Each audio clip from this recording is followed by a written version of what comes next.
នៅមួយថ្ងៃមុនប៉ូឡូញដកខ្លួនចេញពីសន្ធិសញ្ញាអូតាវ៉ាជាផ្លូវការនៅថ្ងៃសុក្រទី20កុម្ភៈនាយករដ្ឋមន្ត្រីប៉ូឡូញលោក Donald Tusk បានបង្ហាញយានគ្មានមនុស្សបើកដែលមានសមត្ថភាពដាក់ពង្រាយគ្រាប់មីននៅតាមព្រំដែនជាមួយនឹងរុស្ស៊ីហើយនិងបេឡារុសតែក្នុងរយៈពេល48ម៉ោង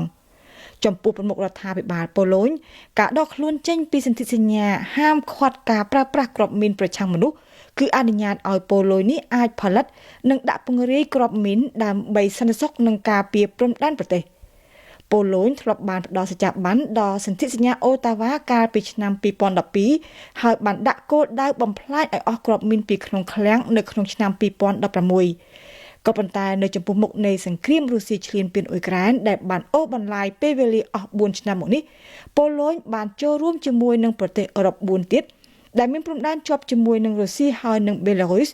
ដើម្បីដាក់ពាក្យសុំដកខ្លួនចេញពីសន្ធិសញ្ញាអូតាវ៉ាកាលពីខែសីហាឆ្នាំមុននៅក្នុងហេតុផលការពារសន្តិសុខផ្ទាល់ខ្លួននៅក្រៅការដកខ្លួនចេញពីសន្ធិសញ្ញាអូតាវ៉ាប៉ូឡូញគឺមានគម្រោងផលិតគ្រាប់មីនប្រឆាំងមនុស្សហើយនិងគ្រាប់មីនប្រឆាំងរថក្រោះដើម្បីបង្កើនឃ្លាំងស្តុករបស់ខ្លួននៅក្នុងក្របខ័ណ្ឌនៃការពង្រឹងបណ្ដាញខេត្តភាគឦសានដែលប៉ូឡូញបានចាប់ផ្ដើមតាំងតែពីឆ្នាំ2024បើតាមលោក Paweł Zalewski អនុរដ្ឋមន្ត្រីការពារជាតិប៉ូឡូញបន្ទាប់ពីលែងជាប់នៅក្នុងចំណងនៃសន្ធិសញ្ញាអូតាវ៉ាតទៅទៀត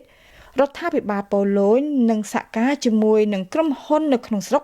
ដើម្បីបើករោងចក្រផលិតគ្រាប់មីនឡើងវិញ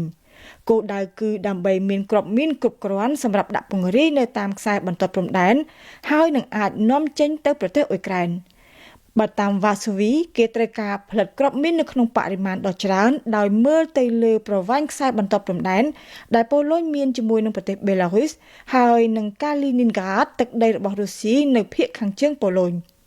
ចាប់តាំងពីប៉ូឡូញប្រកាសដកខ្លួនចេញពីសន្ធិសញ្ញាដែលហាមឃាត់ការផលិតហើយនឹងប្រើប្រាស់គ្រាប់មីនកាលពីឆ្នាំមុនរដ្ឋាភិបាលប៉ូឡូញគឺបានរងការរិះគន់ថ្កោលទោសខ្លាំងៗពីសំណាក់ក្រុមអង្គការសង្គមស៊ីវិលហើយនិងអង្គការការពារសិទ្ធិមនុស្សនៅក្នុងហេតុផលថាគឺប្រជាជនស៊ីវិលដែលរងគ្រោះថ្នាក់មុនគេហើយនឹងឈឺចាប់យូរជាងគេក៏ព្រោះតែគ្រាប់មីនកប់ក្រោមដីដោយនៅក្នុងករណីប្រទេសដែលធ្លាប់ជួបសង្គ្រាមកម្ពុជាឬក៏អង់ហ្គូឡាជាដើមចំពោះអនុរដ្ឋមន្ត្រីការពារជាតិប៉ូឡូញត្រូវការគ្រាប់មីនជាការចាំបាច់ដើម្បីការពារខ្លួននៅចំពោះមុខការគំរាមកំហែងរបស់រុស្ស៊ីបាទតាមអនុរដ្ឋមន្ត្រីប៉ូឡូញរូបនេះរុស្ស៊ីស្ថិតនៅក្នុងចំណោមប្រទេសចំនួន36នៅក្នុងនោះមានផងដែរអាមេរិកដែលបានបដិសេធមិនផ្ដល់សច្ចាប័នលើសន្ធិសញ្ញាហាមឃាត់ការផលិតហើយនិងប្រើប្រាស់គ្រាប់មីនប្រឆាំងមនុស្សប៉ូឡូញមិនមែនជាប្រទេសដែលរំលោភឈ្លានពានទឹកដីប្រទេសដទៃក៏ប៉ុន្តែប៉ូឡូញត្រូវការផលិតហើយនិងប្រើប្រាស់គ្រាប់មីនដើម្បីកម្លាទប់ស្កាត់មហិច្ឆតាឈ្លានពានរបស់រុស្ស៊ី